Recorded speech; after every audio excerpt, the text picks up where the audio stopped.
Buenos días a todos, bienvenidos al Congreso de Neurooftalmología.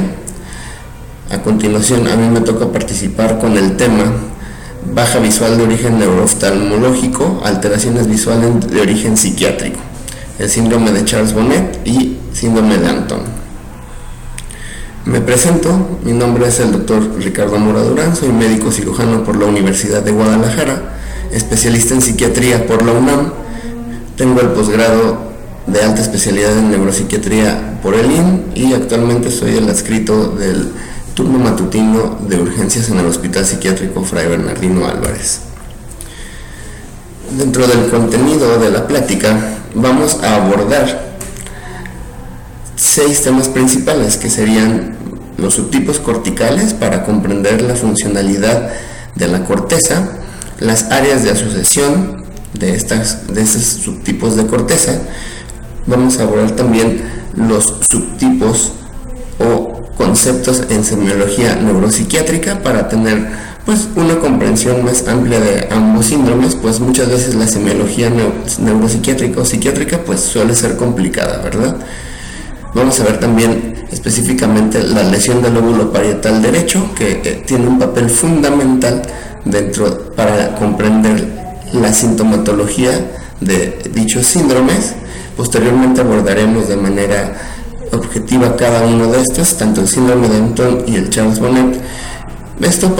También abordaremos un poco de historia y veremos cuáles son la sintomatología y algunas teorías sobre su patogénesis. Y por último, algunas conclusiones. Pasamos a la diapositiva 4. Vamos a empezar a hablar acerca de los subtipos corticales según Marcel Mesulam, en su libro Los principios del comportamiento y la cognición en neurología. Él hace la diferencia de 5 subtipos corticales. El primero, que él le llama corteza idiotípica, por su funcionalidad, o heterotípica, de acuerdo a la división heterogénea que presentan en estas áreas corticales las 6 capas de la corteza, ¿no? Es decir, al ser heterogénea no hay una distribución, vamos a decirlo, uniforme de estas. Hay predicción o hay un engrosamiento de las capas de acuerdo a su función. De acuerdo a su función, entonces, en la corteza, en estos primeros subtipos de corteza, vamos a tener áreas granulares que van a encargarse de recibir aferencias sensitivas de una sola modalidad, como podría ser el área visual primaria o el área auditiva primaria o el área sensitiva primaria, ¿no? Hablando específicamente, entonces hablaríamos de el área 17 en el área visual, ¿no? En el occipital. Y en el área sensitiva primaria, hablaremos de las áreas 3, 1, 2 de Brodmann. En segundo lugar, tendríamos el isocórtex homotípico, es decir, su distribución en las 6 capas es homogénea. Y tendremos un isocórtex homotípico unimodal, es decir, que tiene recibe solamente un tipo de sensibilidad, ¿ok? En este caso tendríamos las áreas de asociación unimodales, como podrían ser en el caso de la visión el área 18 y 19, ¿ok? Si recuerdan más o menos cómo están distribuidas en el mapa de Brodmann, en la cara lateral tendríamos el área 17 en la parte intermedia, luego a manera de como un sándwich, 18 arriba y abajo y 19 igual arriba y abajo, como rodeando el área 17, ¿no? En el caso de, hablemos de un isocórtex homotípico sensitivo, tendríamos la sensitiva primaria 3, 1, 2 por la cisura, en la cisura central, y en la parte caudal tendríamos el área 5 de Brodmann, ¿no? A continuación vamos a tener, Mesulam nos refiere el isocórtex homotípico heteromodal, que en este caso vamos a tener un área de asociación heterogénea, no va a recibir solamente un tipo de sensibilidad como lo hace el área de asociación auditiva o el área de asociación visual, sino que va a recibir aferencias de varios tipos de sensibilidad cortical. ¿Ok? Ese sería nuestro número 3. Y el número 4 sería mesocórtex o la corteza paralímbica, que son estructuras que podremos llamarle ya más primitivas. Y por último, las regiones corticoides o alocorteza, que van a ser las regiones límbicas, ¿no? Como característica tienen que solamente tienen 3 capas de celularidad. Avanzamos a la diapositiva número 5. En esta diapositiva, ¿qué hay que ver? Bueno, pues tenemos aquí este corte histológico en el que podemos ver como tal el área de transición de la corteza B1 a la corteza B2. Y bueno, pues podríamos ya empezar a ver esta diferenciación en cuanto al engrosamiento o la distribución de las 6 capas, ¿no?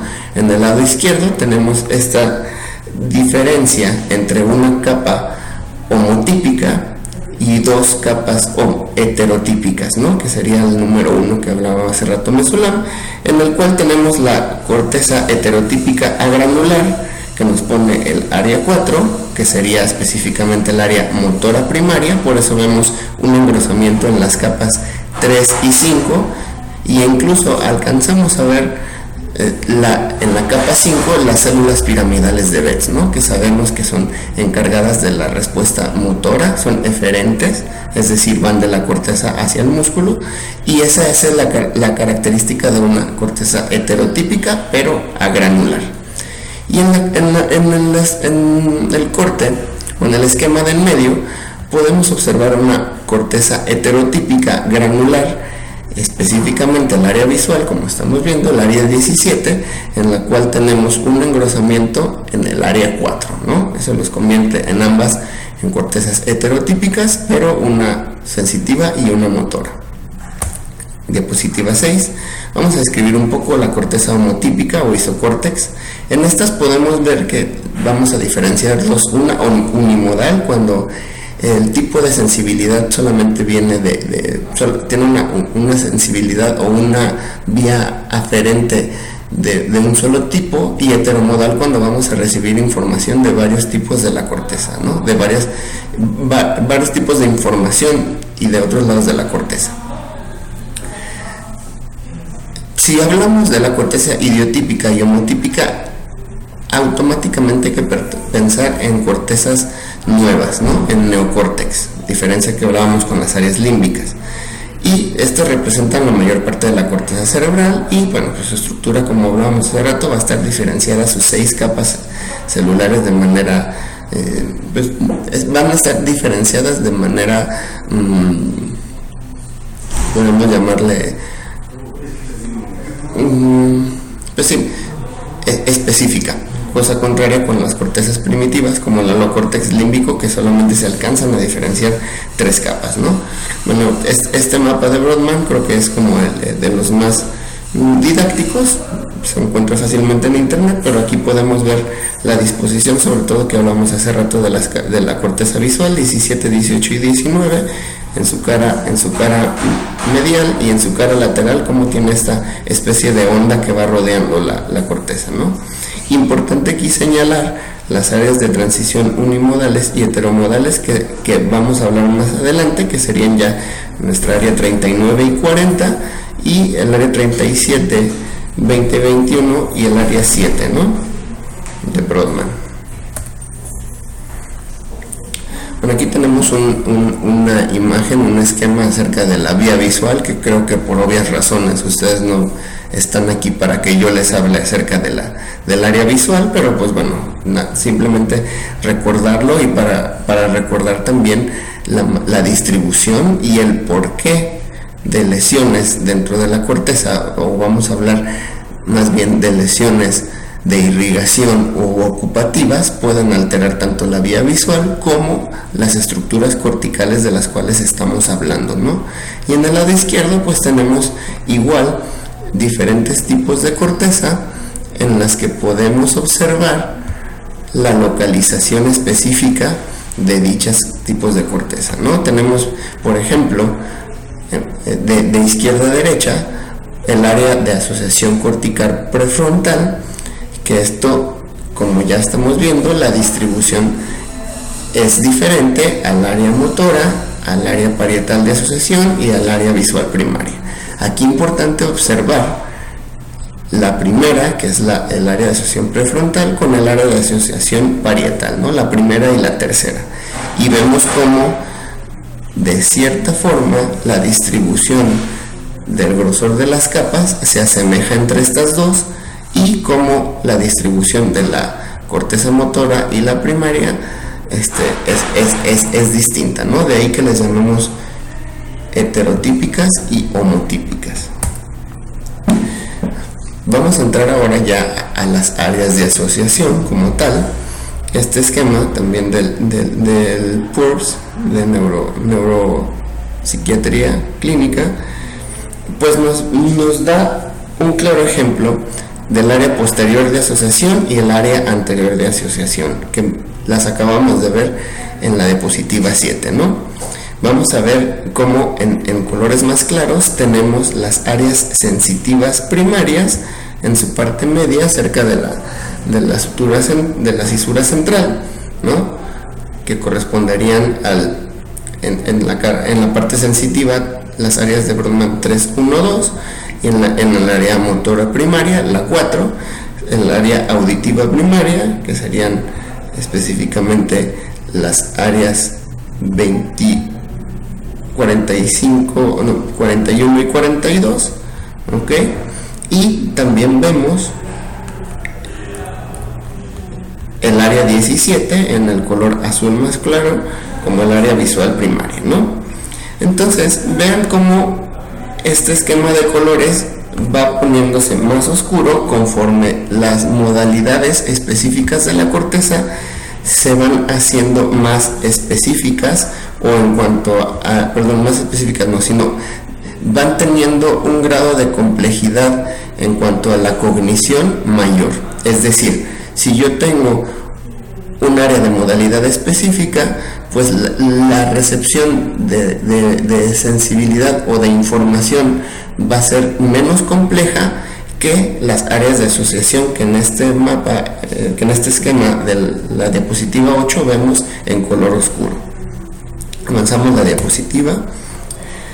Este artículo también de Marcel Mesulam, vean cómo propone con este esquema tan sencillo la relación que tienen las distintas estructuras y cómo vamos a tener una respuesta motora, que lo vemos en la parte inferior izquierda, pero que proviene de la respuesta sensitiva del medio externo, que lo vemos en la flecha en la parte igual ahora superior izquierda, ¿no? Entonces nos va a hablar de vías río arriba unimodales, upstream unimodal, y que van a ir conectándose con vías downstream, que eso le habla, él le llama upstream o río arriba cuando entra las aferencias sensitivas, y downstream o río abajo conforme vamos entrando a estructuras más profundas o que tienen que ver con respuestas instintivas, o que se va complicando el tipo de información que va entrando hacia nuestro cerebro, ¿no? Como vamos aquí, vamos de el upstream unimodal, downstream unimodal, llega hacia las áreas heteromodales o de alto orden, para después llegar a las áreas límbicas, luego al hipotálamo, y de aquí también de la heteromodal hacia las áreas paralímbicas y también hacia el hipotálamo. Esto que nos haría una respuesta hormonal, una respuesta del sistema nervioso autónomo, una respuesta de hambre, una respuesta de huida, ¿no? Pero después del área paralímbica, al tomar una decisión, vamos a irnos hacia las áreas premotoras y luego vamos a poder interactuar con el entorno, que sería en nuestro espacio, ya como tal, el espacio extrapersonal. ¿Okay? Avanzamos a la diapositiva 10.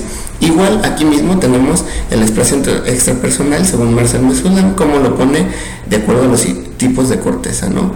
El área primaria sensorial o motora, cortezas idotípicas, el área de modalidad específica unimodal hacia las áreas de asociación. Aquí cambia del isocórtex homotípico a las de alto orden o heteromodales, luego hacia las áreas límbicas para tener una respuesta instintiva o de pelea o de huida, y por último hacia la sustancia innominada, la amígdala y el hipocampo, ¿no? Ya sea las áreas corticoides o más primitivas. En cuanto a las áreas de asociación unimodal, vamos a tener que estas responden en su mayoría a una sola modalidad sensorial. La mayor aferencia proviene de la corteza sensorial primaria y las lesiones afectan solo esa modalidad, es decir, solamente vamos a tener, de acuerdo a la modalidad, a sus lesiones perceptuales, como puede ser una agnosia o los síndromes de desconexión. Vamos a la diapositiva 12. Aquí vamos a tener qué tipos de asociación unimodal, como por ejemplo la corteza periestriada, el giro fusiforme, el temporal inferior y el temporal medio. Igual en este esquema vamos a ver cómo, de acuerdo al, tenemos en azul la de la área auditiva y en verde las áreas visuales, y cómo estas, de acuerdo a nuestra red neuronal, van concentrándose, conectándose con diferentes tipos de áreas de asociación, primero unimodales, luego heteromodales, para después llegar a las áreas límbicas. Importante aquí, acerca de las áreas de asociación visuales, describir y conocer dos vías: la vía del qué o del what y la vía del dónde o del where, ¿no? Que estas van a tener sus vías río arriba y sus vías río abajo. Diapositiva 13. Aquí vemos específicamente en el libro de Mesulam cómo tenemos la corteza estriada, o también el área 17, o llamada también B1, que va a ir ascendiendo río arriba hacia el área B2, o las cortezas de asociación ya 18 y 19 en la B3 y B4 y B5, que ya van a ser cortezas periestriadas, y para posteriormente entrar en la vía dorsal, que sería la vía del where, encargada del movimiento, de detectar objetos en nuestro entorno y saber su posición de acuerdo al espacio, y la vía ventral o la vía del que va a entrar hacia las áreas de asociación multimodales, para darle nombre a ese objeto que estamos viendo, ¿no? Entender la relación con el lenguaje de saber qué es lo que estamos viendo. Entonces, las áreas de asociación unimodales, vamos en la diapositiva 14, o de río arriba, van a estar encargadas tanto del color en el giro lingual y fusiforme. Una lesión de aquí nos puede dar una acromatopsia o anomia al color, es decir, no saber el nombre del color, o también alteraciones del movimiento, como lo sería en el giro temporal medio, y aquí sería un déficit llamado akinetopsia, es decir, yo no reconozco o veo como en un tipo de stop motion el movimiento de los objetos. Y luego vamos a tener las áreas de asociación unimodal o downstream, ya de río abajo, que esto se va a encargar el giro fusiforme, el giro lingual y el occipital inferior, y que aquí vamos a poder detectar la forma de los objetos. ¿Okay? Aquí tenemos en este esquema de Kolb, el fundamento de la neuropsicología humana, nuestras áreas de asociación visual, ¿no? El área 39 y 40, que hablábamos que corresponde al giro temporoparieto occipital; el área 7, que sería un área de asociación también sensitiva, multimodal o heteromodal; el área 5, el área unimodal de asociación sensitiva; y el área 43, que también nos estaría llevando al opérculo parietal, ¿no? Todos estos nombrados por un lado con su nombre, su topografía. Entonces vamos a tener que en la corteza de Brodmann, las áreas de Brodmann 18 y 19 también se le va a llamar occipital periestriada o B2, y las áreas de Brodmann 37, 20 y 21 van a ser las extraoccipitales y parte del giro fusiforme temporal inferior y giro temporal medio. Estas últimas, 37, 20 y 21, van a estar dentro de las de la vía ventral o de el dónde, ¿no? Las vías que hablábamos que controlan la percepción de los objetos en movimiento. Vamos en la diapositiva 18. Este esquema de Mesulam también es bastante didáctico, debido a que por el esquema de colores nos va demostrando los cambios en cuanto en azul las áreas idiotípicas primarias o sensitivas primarias, como lo veíamos hace rato, M1 motora, S1 sensitiva, A1 auditiva y B1 visual. ¿Okay? Vamos a ir después modalidad específica en amarillo, y luego después áreas de alto orden o modalidad heteromodales o heterogénea, y por último en verde las áreas paralímbicas. En este caso las áreas paralímbicas las vamos a observar más en la siguiente diapositiva, debido a que se encuentran en la cara medial. Aquí tenemos las paralímbicas, ¿sí?, que van a incluir tanto la parte ventral del lóbulo frontal, encargado de un síndrome neuropsiquiátrico específico, el cíngulo, que pues sabemos que el cíngulo es como esta supercarretera que conecta todas las áreas corticales desde la parte frontal hasta la parte límbica. Y bueno, como tal, en el área límbica pues vamos a tener el circuito de Papez, el circuito de Yakovlev y de la amígdala extendida, encargadas de cuestiones más instintivas o del mantenimiento de la especie. Importante también, que también supongo que ustedes lo tienen bien sabido, las áreas de asociación y su correspondencia con los lóbulos del tálamo, ¿no? Entonces vamos a tener que específicamente las áreas de las que estamos hablando nosotros, sus aferencias y eferencias talámicas, como lo vemos en esta diapositiva número 20 en el Atlas en Neurociencia de Greenstein.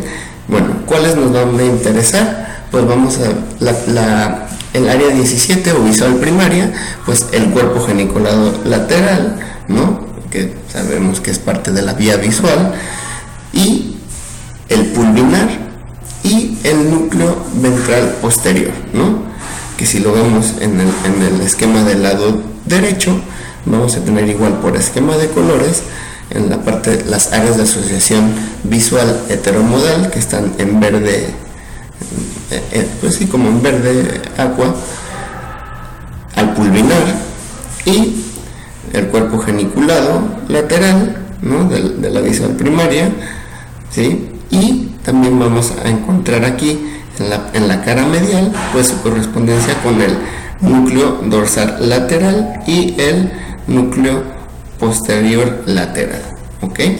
¿Por qué nos sirve esto? Porque también sabemos que lesiones talámicas pueden desarrollar alteraciones visuales o de la percepción, ¿no? Vamos a pasar ahora a la diapositiva 21 y vamos a hablar acerca de la sensopercepción y de semiología psiquiátrica, ¿ok? Entonces, vamos a hablar de sensopercepción. ¿Qué es? Pues es la función encargada del reconocimiento de los estímulos sensoriales. En este caso vamos a tener dos elementos psicofisiológicos. Podemos hablar de la sensación y la percepción, según Vallejo Nájera, ¿ok? Entonces vamos a fragmentar la sensopercepción.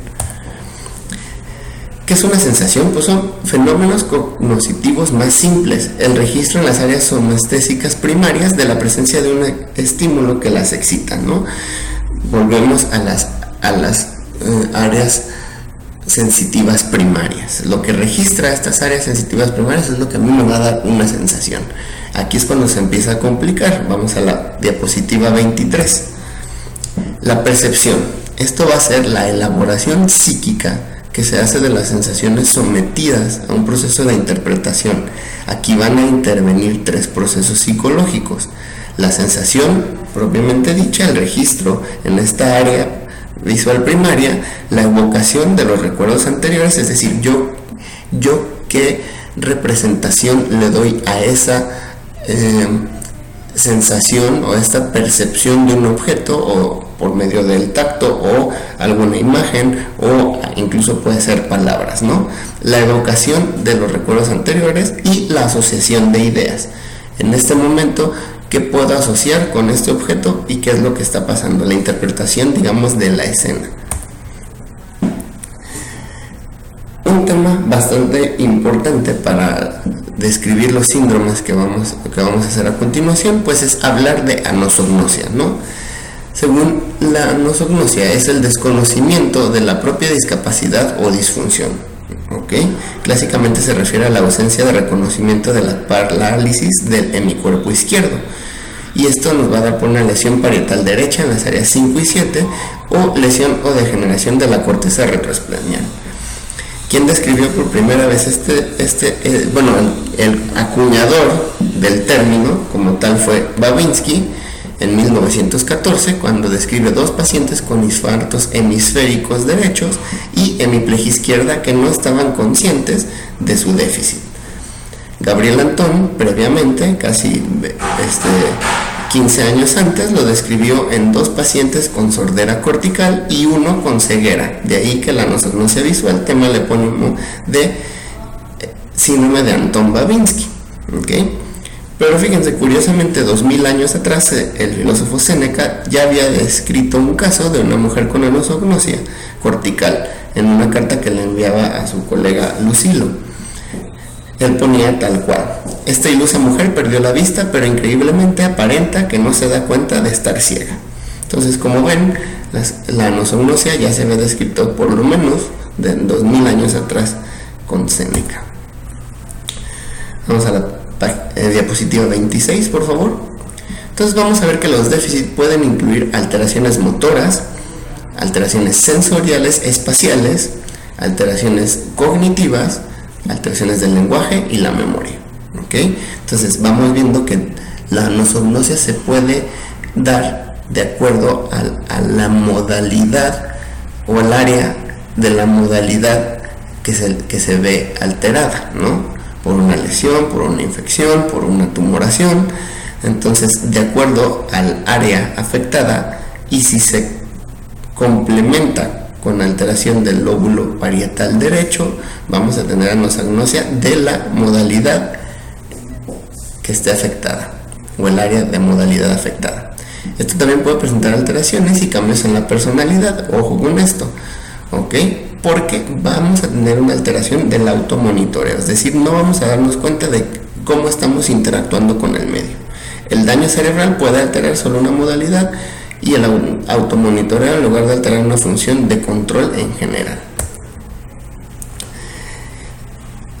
Importante reconocer este síndrome o este tipo de lesiones, ¿no? Lesiones del lobulillo parietal. Estamos ya en la diapositiva 27. Vamos a tener fallas en la integración visoespacial. ¿Qué quiere decir? Y aparte de todas las alteraciones y pérdidas de la función, vamos a tener anosognosia, es decir, el paciente no se va a dar cuenta de su déficit. Aquí podemos tener apraxia del vestir, que es la incapacidad para alinear el eje del cuerpo con el eje de la prenda del vestir. Podemos tener también estados confusionales, conocidos como delirium, y dificultades para encontrar una ruta o alteraciones visoespaciales. Vamos a tener también apraxia construccional, que es la incapacidad para copiar figuras o dibujarlas de manera espontánea. ¿Okay? Esos problemas son aislados en la ejecución de tareas bidimensionales o tridimensionales. Igual, delirium, dificultad para encontrar una ruta, dificultad para alinear el cuerpo con respecto a objetos sólidos como una cama o una silla, o déficit en tareas de atención espacial. ¿Okay? Entonces, si vemos aquí, la copia de las figuras pues está severamente alterada. Aquí se le pide al paciente que copie la figura, no le doy la indicación yo de dibuje una casa sin estar viéndola, ¿no? O el reloj, como se hace en las escalas, en los tests como el MOCA o el Mini-Mental. Otro síndrome que vamos a tener es el de negligencia contralateral. Esta va a ser la incapacidad de prestar atención a objetos o incluso el propio cuerpo en una porción del espacio, a pesar de conservar intacta la agudeza visual, la sensibilidad somática y la capacidad motora. De acuerdo a Mesulam, esta capacidad de automonitoreo va a tener tres puntos específicos que, si hay alguna alteración, esto se puede ver alterado. Es decir, el automonitoreo, el yo darme cuenta de que estoy teniendo una negligencia en mi espacio personal o en mi cuerpo o ahorita vamos a ver como tal ejemplos específicos, ¿no? Pero ¿qué dice Mesulam? Que bueno, pues tenemos las modulación prefrontal, parietal y de las cortezas límbicas que van top down, o también sería de arriba hacia abajo, y esto va a tener una modalidad y dominio específico dentro de la modulación de la atención para los sonidos, el tacto, los estímulos de colores, la motricidad, las palabras, el espacio, objetivos, caras o reconocimiento de objetos y memorias, ¿no? Y también vamos a tener una modulación de abajo hacia arriba del sistema activador reticular ascendente, ¿ok? Entonces, lesiones que nos alteren tanto la vía de arriba hacia abajo como la modulación límbica, como de abajo hacia arriba, como alguna alteración en el SARA, van a tener una respuesta dentro de mi automonitoreo, ¿no? ¿Ok? De la misma manera, vamos a tener que el campo visual, como lo ponen aquí en este esquema, en la parte superior derecha, ya estamos en la diapositiva 31, perdón, vamos a tener que el campo visual frontal de la mirada va a tener una eferencia hacia la corteza parietal posterior, y esta misma va a tener aferencias y eferencias hacia el cíngulo, y este a su vez va a estar regulado por el sistema activador reticular ascendente, ¿no? Y estos igual interactuando hacia el tálamo, el estriado y los folículos superiores, mismos que también tienen que ver con el movimiento sacádico, el reconocimiento de objetos en el espacio externo, o incluso la respuesta hacia sonidos, que ustedes saben que la respuesta de sonidos va a tener un acto reflejo casi de sacada hacia la localización con los ojos de la fuente del sonido, ¿no? Entonces, de esta manera estamos integrando la percepción del medio externo con el medio interno, ¿no? Bien, diapositiva 32, por favor. Aquí en el manual de neurociencias de Peirce de Massachusetts del 2004, vamos a tener esta comparación que hacen cuando un paciente por medio de imagen atiende o está poniendo atención al campo visual derecho, ¿no? Vean cómo ambas cortezas de asociación visual en el área parietal están teniendo el mismo flujo, aproximadamente el mismo flujo de sangre, de acuerdo al estudio de imagen, cuando se está atendiendo el campo visual derecho, ¿no? Y en el otro lado, en el esquema, alcanzamos a ver cómo el hemisferio se encarga o tiene la capacidad de percibir ambos campos, ¿no? De tener la atención, de fijar la atención en ambos campos visuales, cosa contraria con el izquierdo, que solamente tiene la percepción del campo visual derecho. ¿A qué se traduce esto? Pues a esto, que si un paciente, estos mismos pacientes sanos que hicieron el estudio de imagen, ¿sí? Fue un PET con FDG, que entonces estamos viendo circulación y estamos viendo captación de glucosa. Vean cómo el mismo sujeto, al atender solamente el campo visual izquierdo, deja de tener activación en el hemisferio izquierdo, ¿ok? Entonces vemos los esquemas de la diapositiva 33 de cómo cuando hay una lesión en el hemisferio izquierdo no hay una negligencia del campo visual izquierdo, ¿no? La atención lo compensa, digamos así, el hemisferio derecho, ¿no? Puede atender de manera bastante aceptable ambos hemisferios. Pero cuando hay una lesión en el hemisferio derecho, solamente vamos a prestar atención, o el automonitoreo solamente va a ser hacia el lado derecho, ¿ok? Y vamos a tener una negligencia izquierda.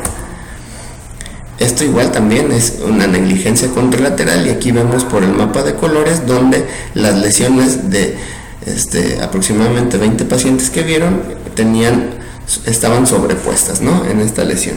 Evidentemente, pues estamos hablando de lesiones del lado derecho, ¿no? Entonces, esto es lo que va a pasar con un síndrome de negligencia contralateral.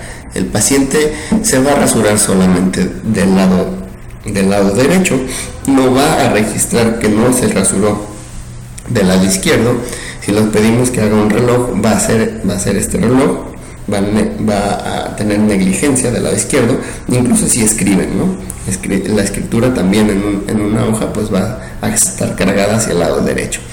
Incluso pueden dejar de comer la mitad del plato, O en esta prueba de extinción también se le pide al paciente que cruce líneas y el paciente solamente va a cruzar las líneas del lado derecho. ¿Ok? Bien. Entonces vamos a pasar vamos en el diapositiva 37. Tenemos el síndrome de Anton como tal. Vamos a entrar a la descripción del síndrome de Anton. Gabriel Anton lo describió con Joseph Babinski en 1899 y lo llamaron también ceguera cortical. Resulta de un daño severo de ambas cortezas visuales y o de las radiaciones ópticas, la condición es que los pacientes nieguen la existencia de la ceguera, es decir, que tengan anosognosia. ¿Ok? Diapositiva 38, la anosognosia visual como tal es una lesión de la corteza estriada del lóbulo occipital, el área 17, y ¿qué vamos a tener? El paciente va a tener un fenómeno de confabulación. Algunos pacientes con ciertas habilidades podrán señalar objetos debido a la conexión intacta de los colículos superiores con la corteza parietal por la vía pulvinar. ¿Ok? Entonces, aquí ¿qué es lo importante? Uno, que el paciente no se da cuenta del déficit, es decir, que es anosognósico, y lo segundo es que el paciente podría pasar por psicótico teniendo fenómenos de confabulación, pero no hay que confundirse con una psicosis, ¿ok? El paciente en realidad no se da cuenta del déficit y no está psicótico, está solamente confabulando, es decir, trata de explicar o trata de compensar su déficit. Diapositiva 39. El paciente insiste en que su visión se encuentra intacta y presenta una respuesta irracional a la pérdida súbita de la visión. Es lo que hablábamos. Trata de compensar la pérdida de la visión con respuestas, con pararespuestas, inventando cosas, que eso como tal sería la confabulación. ¿Ok? ¿Qué radica psicopatológicamente? O vamos en los terrenos oscuros de la psiquiatría, podemos decir que es un mecanismo de negación a la enfermedad. Pero en realidad neuropsiquiátricamente sabemos que debe de estar afectada también las áreas de asociación que hablábamos previamente para poder incluso actuar como si su visión fuera normal y que aumenta con esto, incluso el paciente puede ponerse en riesgo de manera considerable, ¿no? El paciente puede sufrir caídas o tener incluso cambios de humor si se le está señalando constantemente que el paciente no puede ver, ¿vale? O sea, el paciente puede molestarse por esto. Diapositiva 40. Este es un paciente con lesiones inflamatorias, ¿ok? En el cual podemos observar que las lesiones, una leucopatía, son específicamente del área occipital. Pero si observamos, también están alteradas las fibras de conexión hacia mi área, en el primer corte, hacia mi área parietal derecha, lo que supondría que estas áreas de asociación heteromodales están alteradas y por lo mismo el paciente tener una alteración en su automonitoreo y estaría de cierta manera explicada la lesión que produce la anosognosia, ¿no? Que como hablamos puede ser motora, puede ser visual, puede ser verbal, ¿no? Como en el caso de algunas afasias, ¿ok? Entonces, ¿qué tenemos? Bueno, aquí tenemos un caso clínico. Este es un hombre de 76 años que tuvo un EBC de la arteria cerebral posterior derecha, que estaba sobrepuesto a otro EBC un año previo en la arteria cerebral posterior a la izquierda, que durante la exploración culpaba a la iluminación del consultorio el hecho de no poder decir el color de la blusa de la médico. Después el paciente se empezó a tornar irritable, se pone molesto, desinteresado y él continuaba negando su ceguera.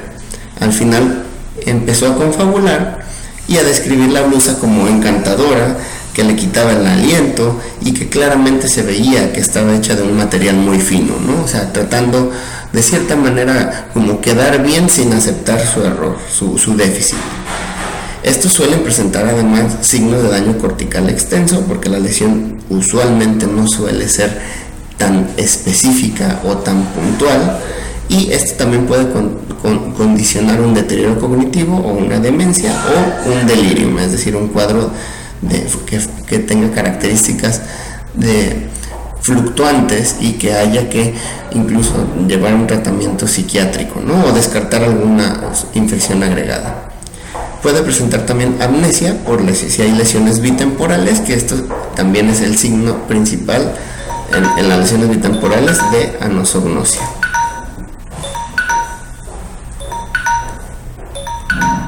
Perdón, estamos en tiempo, ya casi terminamos. Diapositiva 42, vamos a abordar ahora el síndrome de Charles Bonnet. Estas son alucinaciones visuales en ausencia de psicopatología, es decir, si el síndrome de Anton no ve pero dice que ve, en el Charles Bonnet no ve pero ve de más, ¿no? Se relacionan con las alteraciones en la capacidad visual, es decir, no necesariamente el paciente tiene que estar completamente ciego, pero siempre se refiere por el paciente como irreales, su conducta puede estar modificada por las alucinaciones. Es decir, el paciente aquí está consciente de su déficit. Del Charles Bonnet no hay anosognosia. El paciente sabe que no ve bien, incluso reconoce las alucinaciones como irreales, ¿ok? Germán Berrios en su libro La historia de los síntomas mentales, estamos ya en la diapositiva 43, él describe y relata cómo Morsier en 1936 acuña el epónimo, ¿no? Refiriéndose al fenómeno descrito por el naturalista suizo Charles Bonnet en 1769. Charles Bonnet, este naturalista, describió el fenómeno en su abuelo, Charles Lullin, que era un magistrado de 89 años de edad, quien había sufrido en edad avanzada una operación de cataratas en ambos ojos. Lullin tuvo un episodio de 3 meses de duración en 1758, durante el cual veía, y él narraba de tal manera, sin ningún estímulo externo, imágenes de hombres, mujeres, pájaros, edificios que cambiaban de forma, tamaño y lugar, pero que nunca aceptó como reales. En su manuscrito, vamos ya en la diapositiva 45, de primera mano el señor Lullin aclara características adicionales del fenómeno. Afirmaba que solo tenía visiones estando sentado y de pie, pero nunca recostado, y que las visiones eran más claras en su campo visual izquierdo y desaparecían cuando volvía su mirada hacia la derecha. Diapositiva 46. También se observa en ancianos con pérdida visual binocular, presentando alucinaciones visuales bien de personas, lugares y objetos, pero carentes de contenido emocional o amenazante.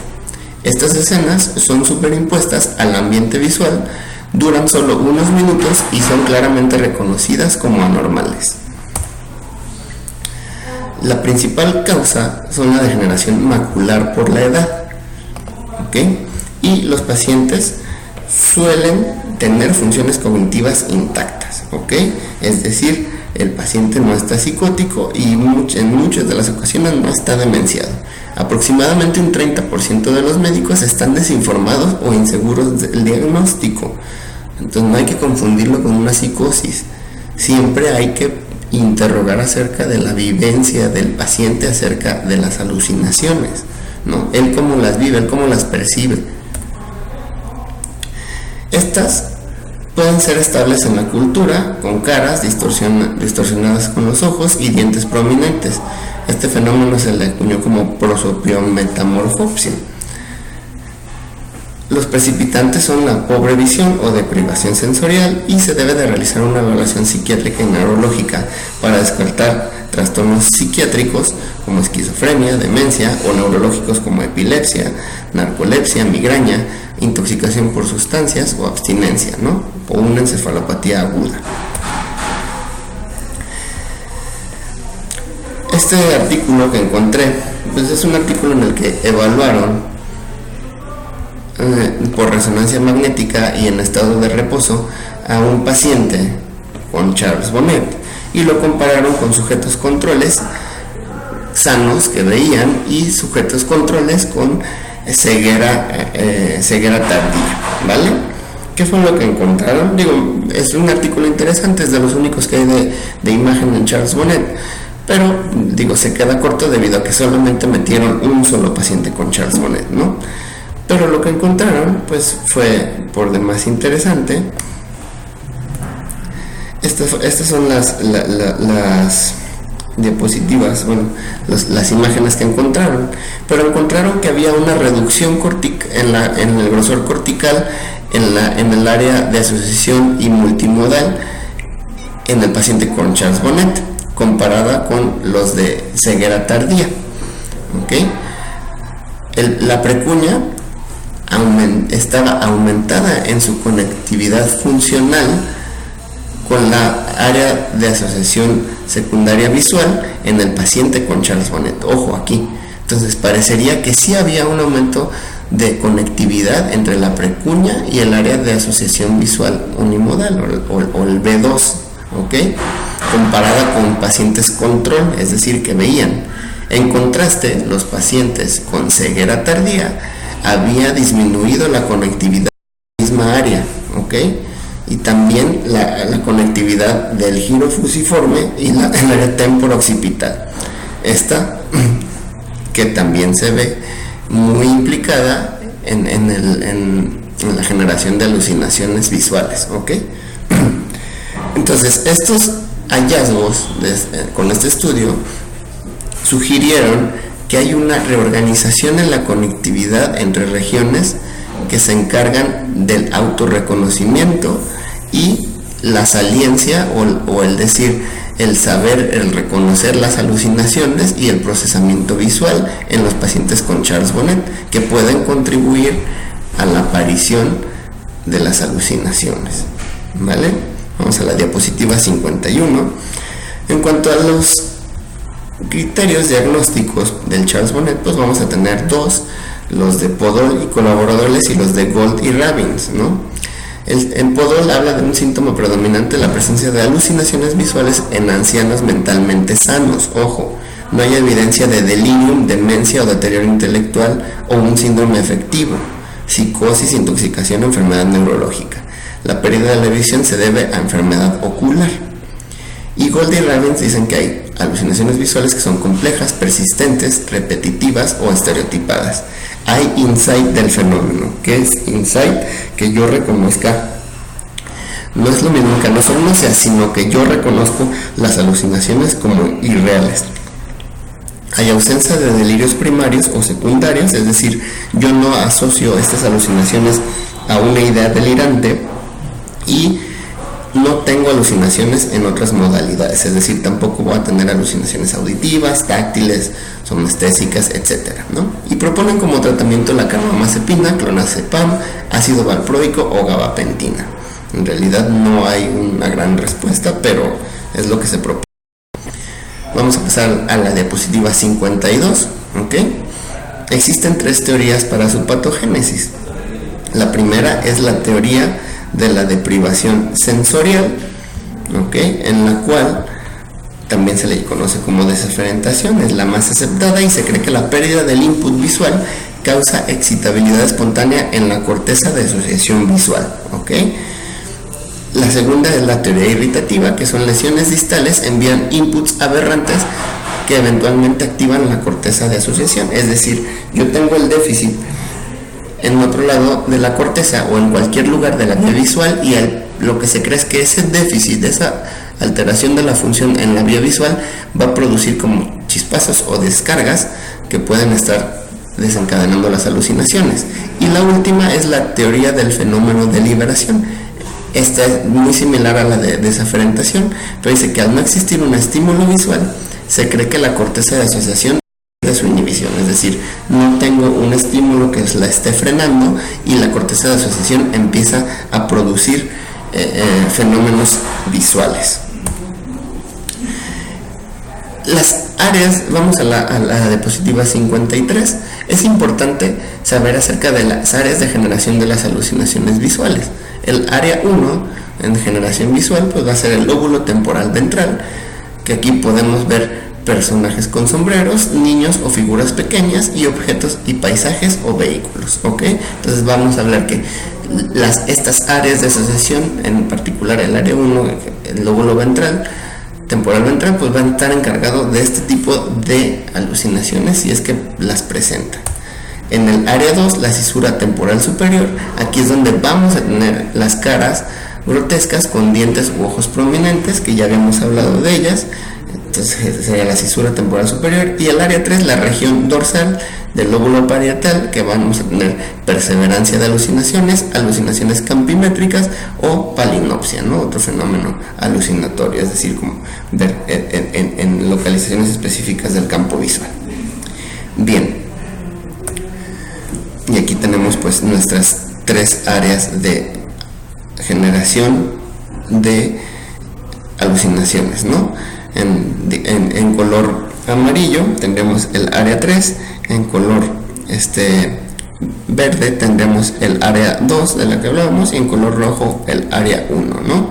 El lóbulo temporal ventral, el área 2 en rojo, el área 2 la cisura temporal superior, y el área 3 en amarillo, el área de asociación visual, ¿no? Ya estamos en la diapositiva número 55. Bien.